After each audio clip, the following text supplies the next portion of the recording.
Hello student, good morning. अभी देखो क्या है, हम लास्ट वीडियो में अष्टफलकीय संकुल यौगिकों के लिए क्रिस्टल क्षेत्र विपाटन ऊर्जा CFSC का मान ज्ञात करना सीख रहे थे और हमने ये चार्ट बनाया, सारणी बनाई। उसमें देखो हमने क्या है, प्रबल लिगेंड को लेके किया था और इन सभी गुणों का मान ज्ञात किया था। अब हम देखो क्या है, दुर्बल लिगेंड को लेकर करते हैं। तो देखो कैसे करेंगे, ये जो डी उपकोष के 5 कक्षक होते हैं ना, ठीक है, जैसे ही इनके संपर्क में लिगेंड आता है तो इनकी ऊर्जा बढ़ जाती है। एक तो हो जाते हैं अपने Eg, एक रह जाते अपने क्या है T2G सेट, जिन्हें क्या कह रहे हैं हम T2G। इसे हम कह रहे थे बेरी सेंटर, क्या कह रहे थे, बेरी सेंटर या औसत ऊर्जा।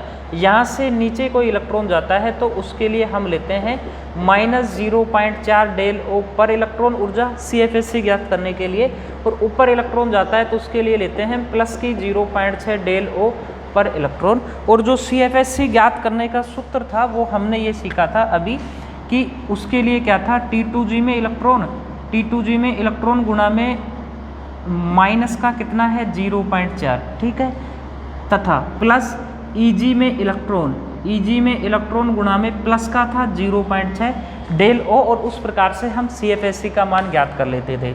अब हम प्रबल लिगेंड ने लेकर दुर्बल लिगेंडों के लिए करते हैं, ठीक है। तो देखो दुर्बल लिगेंड है ना, वो क्या करते हैं, जैसे ही दुर्बल लिगेंड केंद्रीय धातु परमाणु के इलेक्ट्रॉनों के संपर्क में आते हैं, उस स्थिति में केंद्रीय धातु परमाणु के इलेक्ट्रॉन और दुर्बल लिगेंड के बीच में जो प्रतिकर्षण जितना होना चाहिए था उससे कम रह जाता है, यानी प्रतिकर्षण अधिक नहीं रहता है।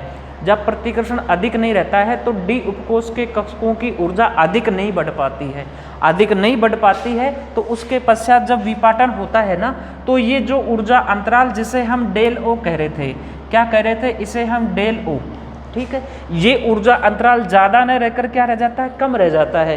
कम रहने की वजह से जब हम इनमें इलेक्ट्रॉनिक विन्यास भरते हैं, उस स्थिति में पहला इलेक्ट्रॉन, दूसरा इलेक्ट्रॉन, तीसरा इलेक्ट्रॉन तो T2G में ही है। यदि प्रबल लिगेंड होता तो ये ऊर्जा अंतराल ज़्यादा था, चौथा इलेक्ट्रॉन T2G में रह जाता।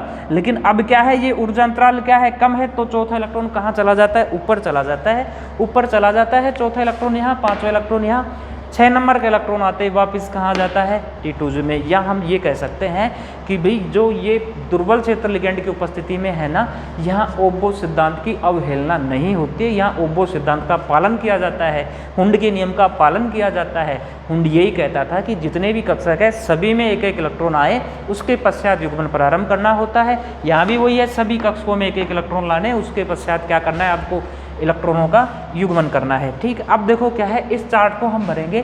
तो देखो सबसे पहले क्या है, हम डी उपकोष में इलेक्ट्रॉन मान लो, डी उपकोष में मान लो 1 इलेक्ट्रॉन मान लिया, 2 मान लिया, 3, 4, 5, 6, 7, 8, 9, 10 तक हमने क्या मान लिया, डी उपकोष में इलेक्ट्रॉन मान लिए, ठीक है। अब हमें बनना है इलेक्ट्रॉनिक विन्यास, लेकिन कब, वो दुर्बल लिगेंड हो। दुर्बल लिगेंड की उपस्थिति में प्रतिकर्षण कम है और जो ये विपाटन ऊर्जा डेल ओ का मान क्या रह जाता है, कम रह जाता है। और जो पेयरिंग एनर्जी युग्मन ऊर्जा है, जिसे हम P या पाई से दर्शाते हैं, उसका मान क्या रह जाता है, अधिक, यानी आने वाला चौथा इलेक्ट्रॉन कहाँ जाएगा, Eg में चला जाएगा, ठीक है। भाई ये ऊर्जा अंतराल कम है ना, तो आसानी से कहाँ चला जाता है, ऊपर चला जाता है इलेक्ट्रॉन, ठीक। तो देखो इलेक्ट्रॉन विन्यास भरें, पहला इलेक्ट्रॉन T2G में, Eg में नहीं है एक भी, क्योंकि इलेक्ट्रॉन एक ही है। दूसरा इलेक्ट्रॉन यहाँ 0, तीसरा इलेक्ट्रॉन यहाँ 0। अब 4 इलेक्ट्रॉन आ गए तो T2G में तो कितने आ गए, 4। पाँचवा इलेक्ट्रॉन कहाँ चला गया, Eg में। अब फिर क्या है, 4 इलेक्ट्रॉन आ गए ना, तो भाई यहाँ 3, चौथा इलेक्ट्रॉन कहाँ चला गया, Eg में। 5 इलेक्ट्रॉन आ गए तो यहाँ 3, यहाँ कितने इलेक्ट्रॉन हो गए, 2। अब 6 इलेक्ट्रॉन आते हैं, देखो कैसे जाएंगे, 1, 2, 3, 4, 5, यानी T2G में 3, Eg में कितने, 2। 6 नंबर का इलेक्ट्रॉन आते हैं, वापिस से कहाँ गए, वो T2G में। तो T2G में कितने हो गए, 4, Eg में कितने, 2। पाँचवा इलेक्ट्रॉन भी T2G में रहेगा, छठा इलेक्ट्रॉन भी T2G में रहेगा, तो यहाँ 5, यहाँ 2, यहाँ 6, यहाँ 2, हो गए 8 इलेक्ट्रॉन तक। अब 9 इलेक्ट्रॉन आते हैं, T2G में जगह ही नहीं है, तो कहाँ चला जाएगा, Eg में। तो यहाँ 3 हो गए, यहाँ 6 और यहाँ कितने हो गए, 4। ये इनका इलेक्ट्रॉनिक विन्यास हो गया। उसके पश्चात हम देखते हैं अयुग्मित इलेक्ट्रॉन। अयुग्मित इलेक्ट्रॉन हमें यहाँ नहीं देखना है, हमें अयुग्मित इलेक्ट्रॉन देखना है T2G में, और कहाँ देखना है, Eg में। तो देखो क्या है, T2G में 1 इलेक्ट्रॉन है, अयुग्मित है। T2G में 2 इलेक्ट्रॉन है, अयुग्मित है, दोनों के दोनों। T2G में 3 इलेक्ट्रॉन है, 1, 2, 3, तीनों के तीनों क्या है, अयुग्मित है, ठीक है। अब देखो क्या है, T2G में 3 इलेक्ट्रॉन, यानी अयुग्मित इलेक्ट्रॉन कितने हैं 3, Eg में 1 इलेक्ट्रॉन, तो भाई Eg कक्षक बनता है ऐसे, 2 कक्षक रहते हैं, Eg में 1 इलेक्ट्रॉन है और T2G में कितने इलेक्ट्रॉन है 1 2 3 इलेक्ट्रॉन, तो 3 रहे कितने 4, अयुग्मित इलेक्ट्रॉन कितने हो गए 4। अब T2G में 3 है तो 3 अयुग्मित है, Eg में कितने हैं 2, तो 2 आते, ये दोनों भी अयुग्मित है, तो कुल अयुग्मित कितने हो गए 5। अब देखो T2G में 4 इलेक्ट्रॉन आ गए, तो 4 इलेक्ट्रॉन का मतलब क्या है 1 2 3 और 4, तो यहाँ तो कितने बच गए 2, यहाँ भी कितने बच गए 2, तो ये कितने हो गए 4, इसमें 5 इसमें 2, तो कितने अयुग्मित इलेक्ट्रॉन बचे देखो क्या है, इसमें तो हमें कितने बनने हैं 5, इसमें कितने बनने हैं 2। T2G में 3 कक्षक है, 5 इलेक्ट्रॉन भरो 1 2 3 4 5, ठीक, तो यानी अयुग्मित कितना बच गया 1, Eg में कितने बनने हैं 2, तो अयुग्मित कितने बच गए 2, तो कुल अयुग्मित कितने हो गए 3, ठीक है। उसके पश्चात देखो क्या है, T2G में 6, Eg में कितने 2, तो T2G में 6 इलेक्ट्रॉन आ गए ना, तो देखो T2G में क्या हो गया 1 2 3 4 5 6 के 6 इलेक्ट्रॉन आ गए, यानी एक भी अयुग्मित नहीं है, जबकि Eg में कितने हैं 2। अब देखो T2G में कितने 6, एक भी अयुग्मित नहीं है, Eg में कितने इलेक्ट्रॉन आ गए 3, इस प्रकार से 1 2 और 1 3 3 आ गए, तो एक भी कितना बच गया 1। अब देखो Eg में कितने हैं 4, इसमें भी कितने 6, तो अयुग्मित इलेक्ट्रॉन कितने बच गए अपने 0, कितने बच गए 0। अब अयुग्मित इलेक्ट्रॉनों के साथ से हम क्या निकालेंगे चुंबकीय गुण, ठीक है। देखो कैसे, यहाँ 1 इलेक्ट्रॉन है, ये सूत्र रहा अपना, 1 और 2 कितने हो गए 3, 3 को 1 से गुणा किया तो क्या हो गया √3, ये क्या हो गया √8। ठीक उसी प्रकार से अयुग्मित इलेक्ट्रॉन 3 है, तो आपका करना पड़ेगा 3 2 5, 5 को 3 से गुणा किया तो कितना हो गया √15, कितना हो गया √15। अब 4 रखो तो 4 और 2 कितने हो गए 6, 6 को 4 से गुणा किया तो क्या हो गया √24। 5 रखेंगे तो क्या हो जाएगा 5 और 2 7, 7 को 5 से गुणा किया तो क्या हो गया √35 Bm बोर मैग्नेटॉन, ठीक है। ये 4 थे, ये भी 4, तो कितना हो गया √24, ये 3 तो कितना था √15, ये 2 तो कितना हो गया √8, ये 1 तो कितना हो गया √3, ये 0 तो कितना हो गया 0, ठीक। अब हम देखते हैं अनुचुंबकीय प्रतिचुंबकीय। तो अनुचुंबकीय प्रतिचुंबकीय हमें एक बात ध्यान रखना है, यदि अयुग्मित इलेक्ट्रॉन उपस्थित है तब तो वो अनुचुंबकीय, नहीं है तब वो क्या है प्रतिचुंबकीय। तो देखो जिनमें अयुग्मित इलेक्ट्रॉन है वो क्या है अनुचुंबकीय, क्या है ये अनुचुंबकीय। इसमें 2 अयुग्मित इलेक्ट्रॉन, तो ये भी क्या है अनुचुंबकीय, ये भी क्या है अनुचुंबकीय, ये भी क्या है अनुचुंबकीय, ये भी क्या है अनुचुंबकीय, ये भी क्या है अनुचुंबकीय, ये भी क्या है अनुचुंबकीय, ये भी अनुचुंबकीय, ये भी क्या है अनुचुंबकीय। अब यहाँ अयुग्मित इलेक्ट्रॉन नहीं है तो ये क्या हो गया प्रतिचुंबकीय, ये अनुचुंबकीय प्रतिचुंबकीय गुण हो गए इनके, ठीक है।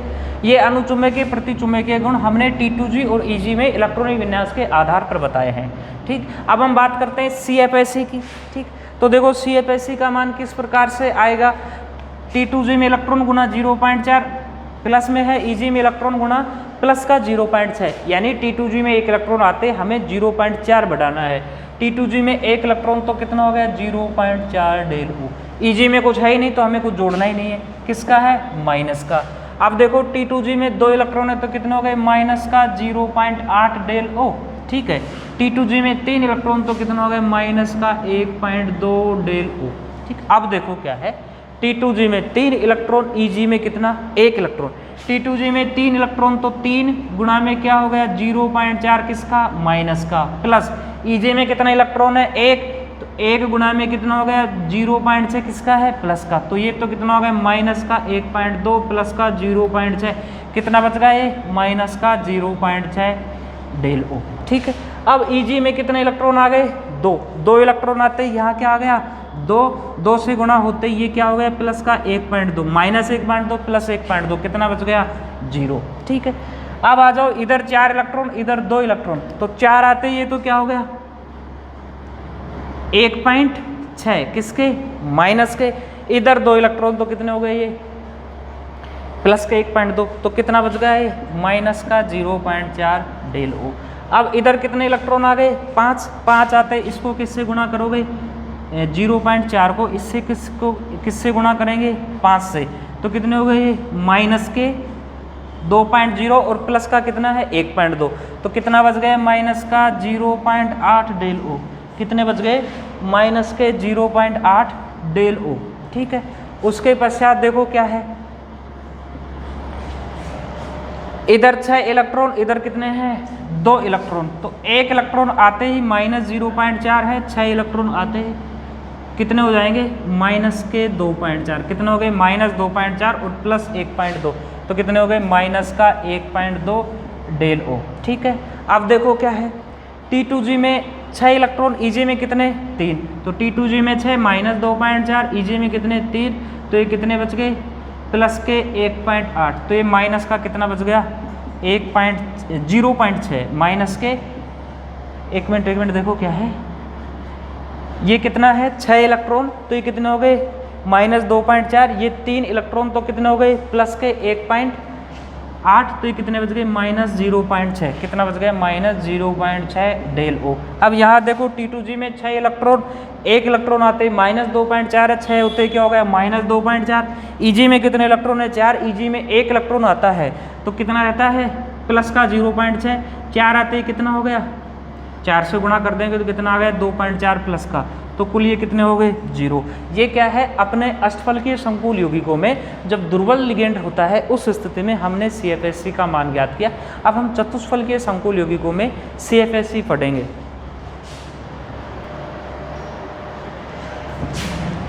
देखो क्या है अभी हम अष्टफलकीय संकुल यौगिकों के लिए CFSC का मान ज्ञात करना देख रहे थे। अब हम देखो जो चतुष्फलकीय संकुल यौगिक हैं टेट्राहेड्रल, उनमें हम CFT को पढ़ेंगे।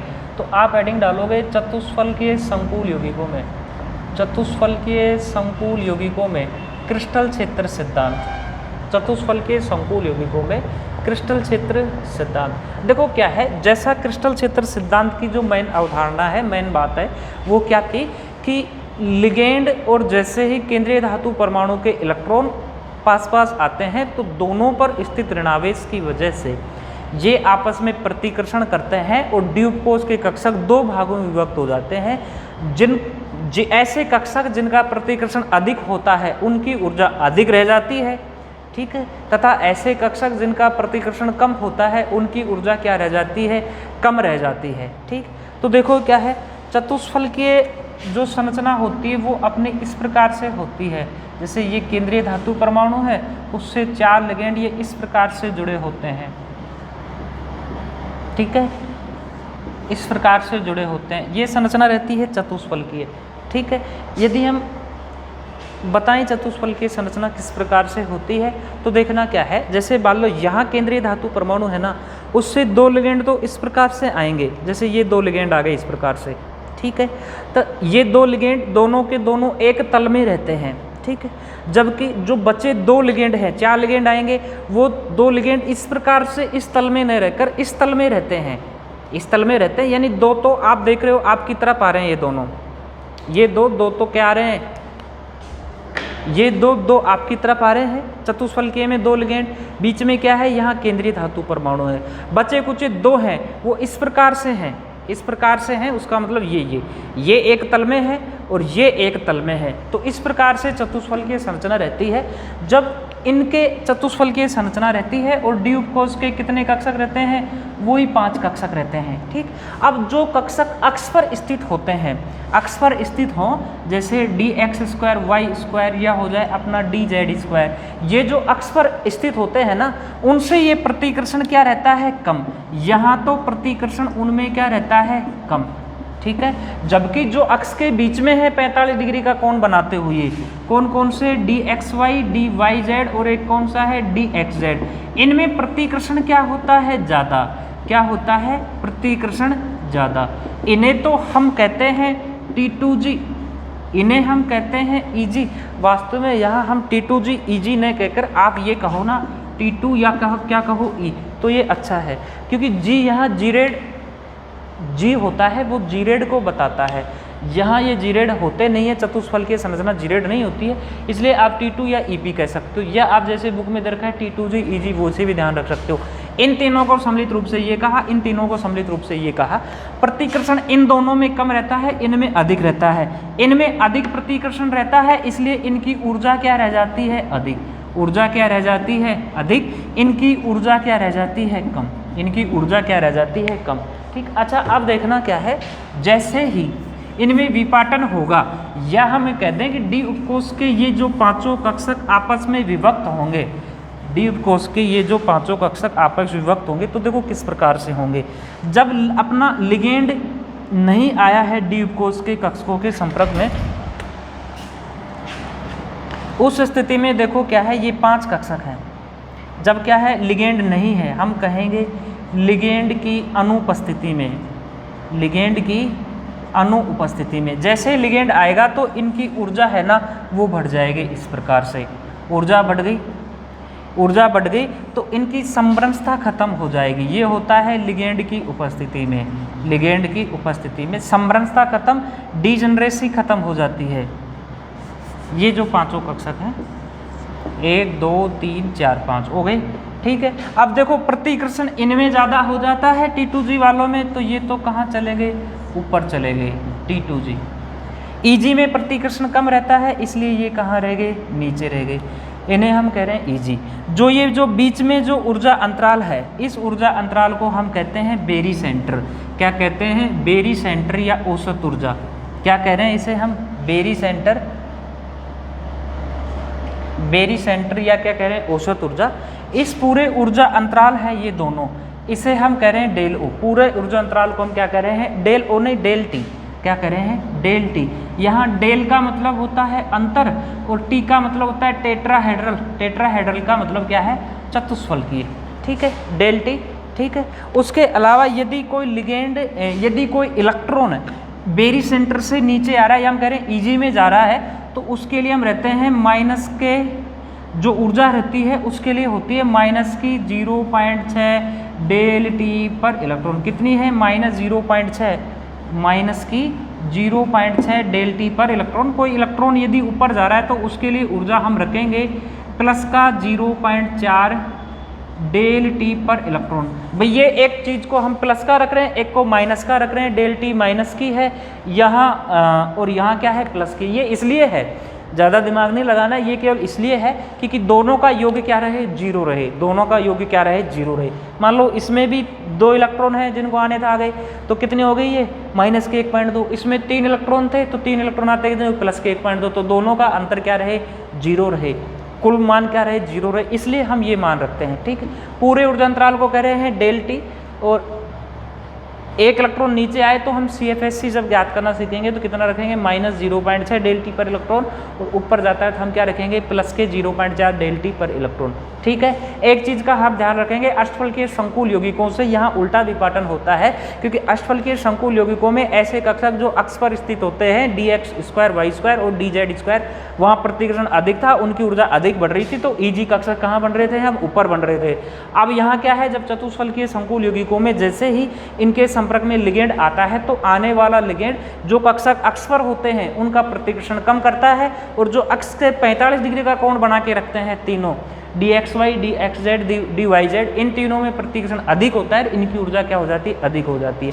एक चीज़ का हम और ध्यान रखेंगे कि यहाँ देखो जो चतुष्फलकीय संकुल यौगिक हैं उनमें प्रतिकर्षण इतना अधिक नहीं हो पाता है, इसलिए जो ये डेल टी है ना, ये डेल टी है, इसका मान हमेशा डेल ओ से कम रहेगा। हमेशा क्या रहेगा, डेल ओ से कम रहेगा। तथा ये जो डेल टी है उसका मान हमेशा ही युग्मन ऊर्जा पेरिक एनर्जी P या पाई से क्या रहता है, कम रहता है। इसका मतलब ये है भी ये जो ऊर्जा अंतराल है, ये ऊर्जा अंतराल डेल ओ की तुलना में हमेशा क्या रहता है, कम रहता है। इसलिए हम इलेक्ट्रॉनिक विन्यास जब हम भरेंगे तो 1 2 तीसरा इलेक्ट्रॉन यहाँ न रहकर कहाँ रह जाता है, तीसरा इलेक्ट्रॉन कहाँ चला जाएगा, ऊपर, क्योंकि ये ऊर्जा अंतराल क्या है, कम है। ये ऊर्जा अंतराल कम है, आने वाला जो तीसरा इलेक्ट्रॉन सीधा ही कहाँ चला गया, ऊपर चला गया, ऊपर चला गया। इसका मतलब ये है कि ये हमेशा कौन से संकुल यौगिक बनाएंगे, उच्च प्रचक्रण संकुल यौगिक बनाएंगे। कैसे संकुल यौगिक बनाएंगे, उच्च प्रचक्रण संकुल यौगिक बनाएंगे, या हम कहते हैं हाई स्पिन, क्या बनाएंगे, हाई स्पिन कॉम्प्लेक्स बनाएंगे। हमेशा क्या बनाते हैं चतुष्फलकीय संकुल यौगिक, हाई स्पिन कॉम्प्लेक्स बनाते हैं, उच्च प्रचक्रण संकुल यौगिक। ये इसलिए बनाते हैं क्योंकि इनके लिए जो विपाटन ऊर्जा है, इनके लिए जो विपाटन ऊर्जा है उसका मान हमेशा क्या रहता है, युग्मन ऊर्जा P या पाई से क्या रहता है, कम रहता है। इसलिए ये क्या बनाएंगे, उच्च प्रचक्रण संकुल यौगिक बनाएंगे। चाहे, कहने का मतलब ये है, चाहे वो प्रबल लिगेंड हो चाहे वो दुर्बल लिगेंड हो, इनमें आने वाला तीसरा इलेक्ट्रॉन EG में न रहकर कहाँ जाएगा, T2G में जाएगा। क्यों? प्रबल लिगेंड है, तब कहाँ रहना चाहिए था? नीचे रहना चाहिए था। लेकिन ऐसा होता है, ये ऊर्जा अंतराल कम है, इसलिए तीसरा इलेक्ट्रॉन कहाँ चला जाएगा? ऊपर। चाहे प्रबल लिगेंड हो चाहे दुर्बल लिगेंड हो, हमेशा इलेक्ट्रॉन कहाँ जाएगा? ऊपर।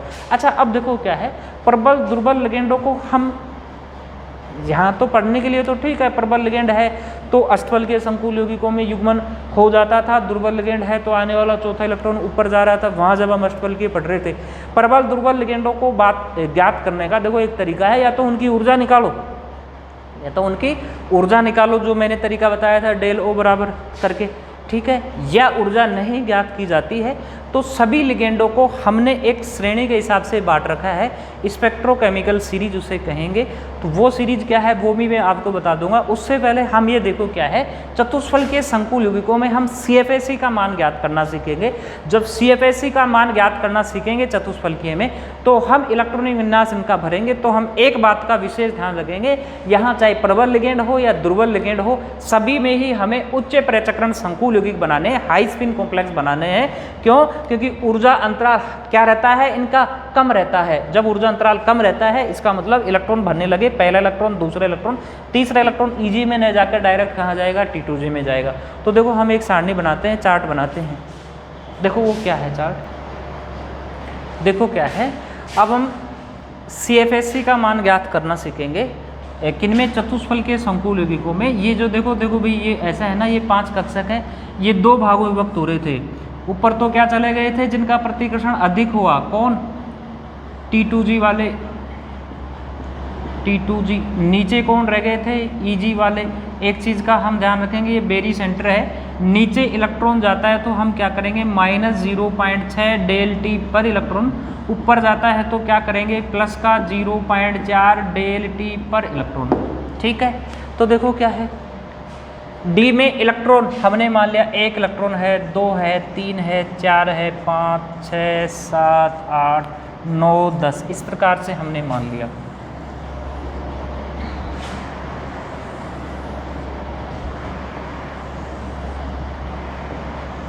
ठीक है, तो देखो क्या है, डी में 1 इलेक्ट्रॉन है, वो कहाँ रहेगा? नीचे रहेगा, EG में, ठीक है।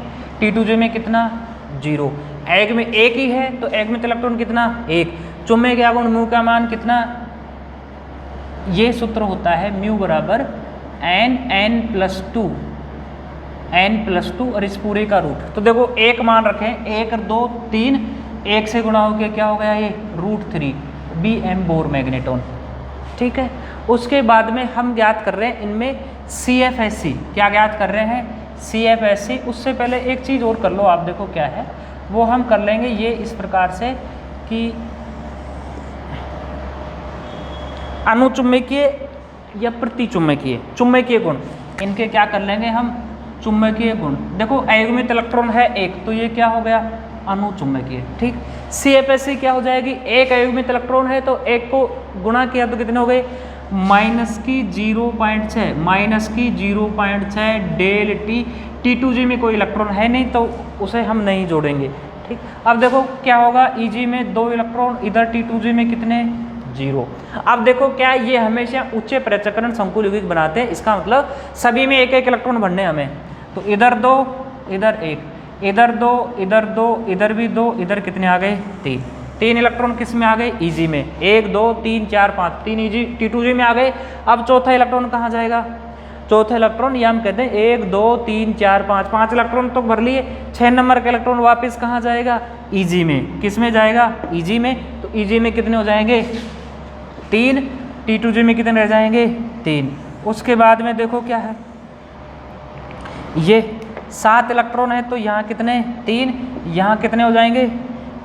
यहाँ एक मिनट रुको, 7 इलेक्ट्रॉन है ना, तो 1, 2, 3, 4, 5, 6, 7, तो यहाँ कितने? 4, यहाँ कितने? 3, 4 और यहाँ कितने? 3, ठीक। अब 8 इलेक्ट्रॉन आ गए तो यहाँ कितने हो गए? 1, 2, 3, 4, 5, 6, 7 और ये 8। ऊपर कितने? 4 T2G में, और EG में भी कितने? 4, 4, ठीक है। अब देखो 9 इलेक्ट्रॉन आते, यहाँ कितने रह गए? 4। इधर कितने आ गए? 5। 10 इलेक्ट्रॉन आते यहाँ तो कितने आ गए? 4। इधर कितने आ गए? 6, ठीक है। अब हम क्या ज्ञात करेंगे उसके बाद में? अब हम इनके देखते हैं अयुग्मित इलेक्ट्रॉनों की संख्या। तो देखना किस प्रकार से है अयुग्मित इलेक्ट्रॉनों की संख्या। 2 इलेक्ट्रॉन Eg में दोनों अयुग्मित है, इसमें 2 T2G में 1, ये T2G वाला भी अयुग्मित है। देखो क्या है, कैसे ज्ञात करेंगे आप अयुग्मित इलेक्ट्रॉन। इसमें तो रहते हैं कितने 2 कक्षक, इनमें कितने रहते हैं 3 कक्षक, इनमें 2 इलेक्ट्रॉन, इनमें 3,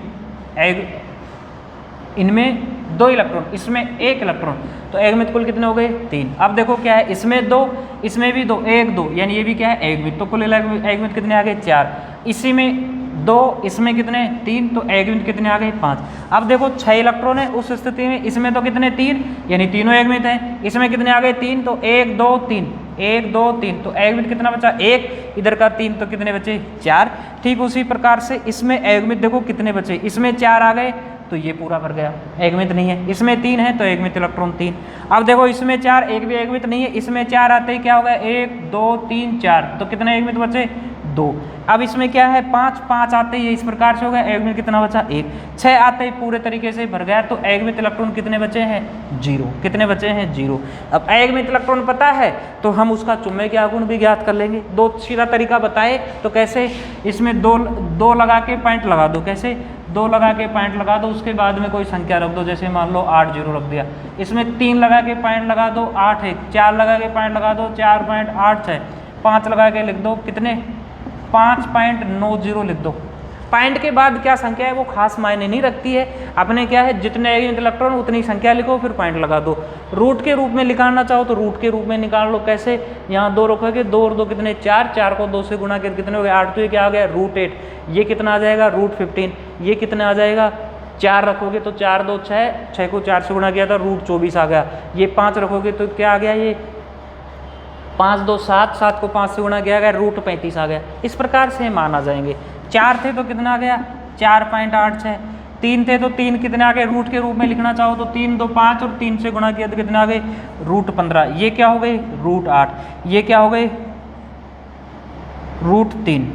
ठीक है, Bm ये क्या हो गया 0। मात्रक इन सभी का क्या है Bm। चुंबकीय गुण अनुचुंबकीय प्रतिचुंबकीय देख लो, जहां अयुग्मित इलेक्ट्रॉन है अनुचुंबकीय, यहाँ अयुग्मित इलेक्ट्रॉन है अनुचुंबकीय, ये भी अनुचुंबकीय, ये भी अनुचुंबकीय, ये भी अनुचुंबकीय, ये भी अनुचुंबकीय, ये भी अनुचुंबकीय, ये भी अनुचुंबकीय, ये भी अनुचुंबकीय। यहाँ अयुग्मित इलेक्ट्रॉन नहीं है तो ये बेचारा क्या हो गया अपना प्रतिचुंबकीय, क्या हो गया प्रतिचुंबकीय। अब आप आ जाओ जो अपनी मेन चीज जिसे हम ज्ञात करना सीख रहे हैं CFSE, तो उसके लिए देखो क्या है, हमने एक सूत्र लिख रखा है। क्या लिख रखा है, हमने एक सूत्र लिख रखा है, इस सूत्र के हिसाब से CFSE हम ज्ञात करेंगे। तो देखो इसमें एक इलेक्ट्रॉन बढ़ रहा है ना यहाँ, तो कितनी होगी -1.2 ΔT। इसी प्रकार से ये जो सूत्र है क्या T2Eg में इलेक्ट्रॉन गुणा -0.6 प्लस T2G में इलेक्ट्रॉन गुणा में क्या है प्लस का 0.4, इस प्रकार से CFSE ज्ञात कर लेंगे हम। इसकी CFSE क्या आ जाती है 0। सभी की CFSE आपको खुद को ज्ञात करनी है, इसकी CFSE देखो हम ज्ञात कर लेते हैं। यहाँ 2 इलेक्ट्रॉन है, 1 इलेक्ट्रॉन